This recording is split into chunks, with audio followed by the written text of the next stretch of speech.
Hey folks, it's Neil Hogger, land specialist with Whitetail Properties Real Estate and the Wisconsin Landman, and today I'm in the middle of the jungle at the Saint Croix 92. And now that the snow is off this property, I wanted to get in here and get a really good look around and see what it looks like. And man, I'm not surprised at why the deer love this so much. Here's just one of many trails. They're just laced all throughout this habitat. This is some of the best habitat that you're ever going to find, and I'm going to tell you why this is something you should consider if you're looking for hunting land. You know, oftentimes people look at properties like they look at parks. They like to come in and they like to see big, beautiful trees and open and, you know, just beauty like you would at a park. Well, the deer like just the opposite, and usually the best properties are the ones with the worst habitat. And here's a perfect example. I'm inside this property, I'm deep inside of it, and the Willow River is right over my shoulder about 50 yards. This is the bottomland. This, if you look at the aerial maps, looks like swamp, and it is swamp according to the DNR, but this is where the deer like to be, and you can see, look at these super highways, but there's all over in here little high spots, and that's where these deer like to be. And that's why they're in here. So if you're looking for good hunting property, usually look for the worst property that you can find. Something that's deep, dark, and nasty. And that's where you're going to find the deer.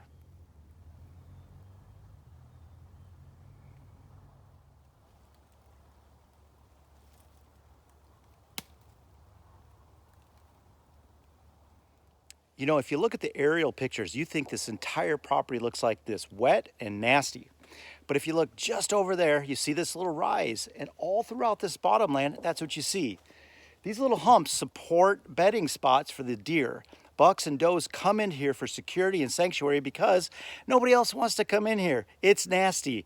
But all throughout this property are these little bumps. This is where the deer want to be, and in the fall, this is going to be hot, hot, hot for a rut stand. There's some nice timber all throughout here. Sneak in here, get aggressive, get inside the deep nasty, and that's where you're going to find the biggest bucks.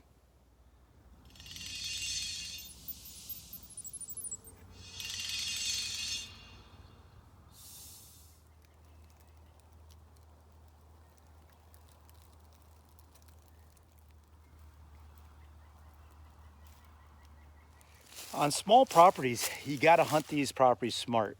So you got to look for little micro features, and in almost every property, if deer are using, there's going to be some places that are better than others. Here's one of them. This is a pinch point here.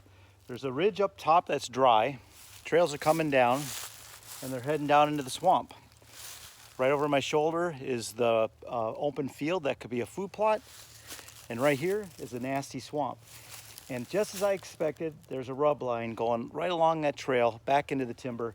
Rub, rub, rub, rub. It's all converging right here, being pinched down by the swamp in this field. And look at those beautiful trees right there. That's just screaming for a tree stand. This is a dynamite setup on small properties. You gotta find them to be successful. Okay, I'm climbing out of the swamp, and you're gonna notice the terrain feature changing. See how these trees are getting bigger? This is hardwood upland timber, white oaks, red oaks, popple. There's some timber here that probably needs to be cut. But this is the transition zone where the bucks and does would probably like to get to, or at least they're coming out of the swamp, maybe heading to the north to crop fields. But again, little micro features on small properties. This property has it. And I tell you what, this doesn't look good. Or doesn't look too bad, I mean, look at this. It looks good. So micro features on small properties, find something good about the property. Every property has something like this.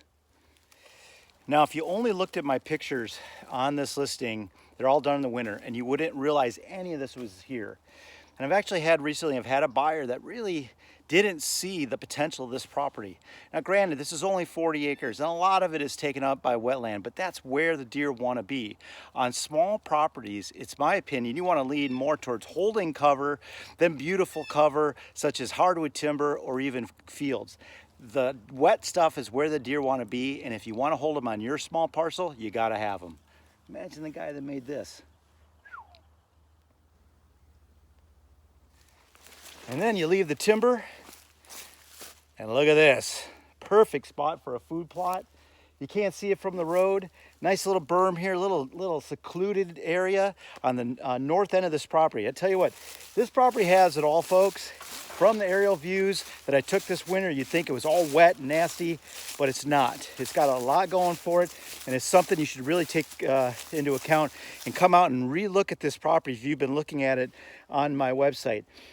Another thing to note about this, I just got word from the owner that we're going to split this property. We're going to make the east end and the west end separate, a 45-acre parcel and a 47-acre parcel. So if you don't have quite enough money to buy the whole thing, you can buy one or the other, maybe hunting property on this end, building property on that end, whatever you want. Buy the whole thing if you want. Hey, I just wanted to redo this. I come out and I do this type of stuff because each season brings new surprises on these properties. And if you don't come out and look at it and take more photos and get another perspective by walking around, you miss stuff. So I hope you enjoyed it. Hey, I'm Land Specialist Neil Hogger. I'm the Wisconsin Landman, and I'm with Whitetail Properties Real Estate. And I want to be your guy in the land business. Give me a call and let's get you your own whitetail property.